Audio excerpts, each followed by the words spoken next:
ពីក្រុមហ៊ុន Facebook មានគោលការណ៍ 30,000 view មកគឺខ្ញុំអត់ទាន់បានចេញប្លុកឲ្យបងប្អូនទស្សនាទេនេះឥឡូវថ្ងៃនេះឆ្លៀតពេលចេញប្លុកដែលដំណើរកំសាន្តទៅលេងគិរីរម្យឲ្យបងប្អូនទស្សនាមើលសិនមុននឹងដល់គោលដៅម្នាក់គឺរស់រានមែនតើក្រកតាំងពីម៉ោង 4 រៀបភ្លឺដើម្បីរៀបចំខ្លួនបន្ទាប់មកក៏ចេញពីផ្ទះមករងចាំឡាននៅឯចំោះជ្រូកស្ទឹងមានជ័យដំណើរកំសាន្តពេញមួយថ្ងៃទេប៉ុន្តែសម្រាប់ខ្ញុំវិញគឺសំពីនសំពងមានមុខមានក្រោយមានដៃយួរសងខាងទៀត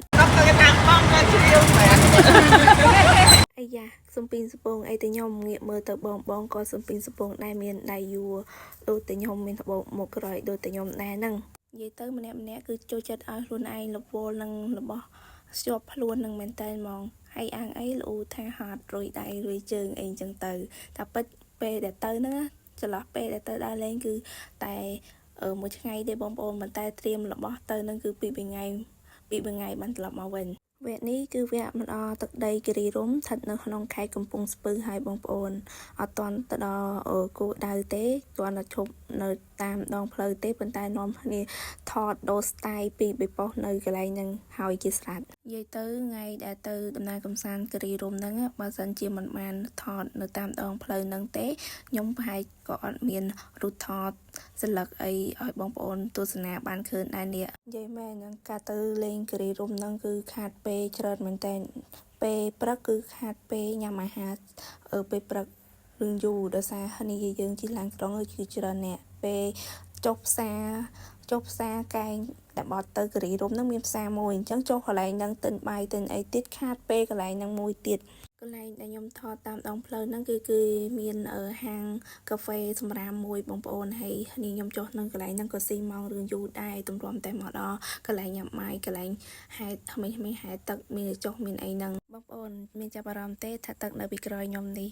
យ៉ាងមិនដែរឃើញហើយគឺសែតមែនតើខ្ញុំថាខ្ញុំទៅនឹងបានលេងទឹកជ្រោះនៅគិរីរម្យនៅជាមួយថ្មីដែរមានអីឃើញទឹកឡើងល្អអញ្ចឹងក៏ហ៊ានចុះទេបានតែថតរូបស្លឹកអីនៅនឹងលេងអីអញ្ចឹងទៅហើយក៏ឡើងមកវិញទៅនិយាយឲ្យចំទៅនៅក្នុងប្លុកមួយនេះគឺខ្ញុំសែតមែនតើគឺសែតអត់បានលេងទឹកផងហើយក៏អត់បានដើរទស្សនានៅក្នុងព្រៃគិរីរម្យទៀតដោយសារតែយើងជិះឡានក្រុងទៅហ្នឹងគឺទៅដល់ចិនពីកន្លែងលេងទឹកជ្រោះហ្នឹងគឺទៅមួយកន្លែងទៀតហើយមួយកន្លែងហ្នឹងគឺអត់មានកន្លែងចតឡានអញ្ចឹងទម្រាំតែរកកន្លែងចតឡានបានគឺធ្វើឲ្យភ្ញៀវរងចាំនៅលើឡានហ្នឹងគឺយូរមែនតើហើយពេលដែលចតឡានហើយក៏ខ្ញុំមានអីថ្ងៃហ្នឹងគឺថតរូបតែក្បែរឡាននឹងឯងនៅថ្ងៃនោះហើយមានអារម្មណ៍ថាចុកពោះអញ្ចឹងជឿដើរទៅឆ្ងាយចេញពីឡានឲ្យរឿងឆ្ងាយហើយយ៉ាងទៀតមេឃអ៊ូអាប់រឿងចង់រកភ្លៀងអីចឹងទៅបងប្អូនតែណាដោយសារតែខ្ញុំមកទស្សនាគិរីរម្យ2 ដងហើយខកចិត្តទាំង2 ដងអត់សប្បាយចិត្តទាំង2 ដងការលើកទី1ដែលខ្ញុំទៅលេងឯព្រៃគិរីរម្យដំបងគឺខ្ញុំចេញពីទីក្រុងភ្នំពេញទៅគឺភ្លៀងតាំងពីទីក្រុងភ្នំពេញរហូតដល់គិរីរម្យហើយភ្លៀងរហូតដល់ត្រឡប់មកវិញនិយាយទៅភ្លៀងរលំស្រិតរហូតតែម្ដងកាលហ្នឹងហើយតោះទៅដល់ជួហើយចុះគេអង្គុយញ៉ាំអី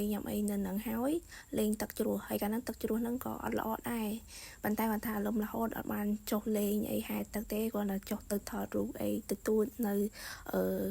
ជ្រោះអញ្ចឹងដែរប៉ុន្តែទឹកឡើងខ្លះហ្វង់ដោយសារតែមេឃភ្លៀងរហូតទឹកហូររហូតអញ្ចឹងស្លាស្អាតប៉ុន្តែទៅសាននេះទឹកល្អទៅវិញហើយទៅសាននេះមេឃពេលព្រឹកគឺស្លាស់ល្អឆ្ងាយស្លាស់ល្អប៉ុន្តែពេលរសៀលរៀបមកវិញគឺក៏មានភ្លៀងនៅគិរីរម្យដែរបងប្អូនសរុបមកគឺការទៅលេងនៅឯឧទ្យានគិរីរម្យគឺខ្ញុំអត់សូវចិត្តទេបើមានឱកាសលើកក្រោយខ្ញុំនឹងទៅលេងឲ្យបានម្ដងទៀតសម្រាប់ប្លុកមួយនេះក៏ដល់ទីបញ្ចប់ដែរខ្ញុំក៏សូមអរគុណបងប្អូនទាំងអស់គ្នាដែលបានតាមដានវីឡុករបស់ខ្ញុំជួបខ្ញុំ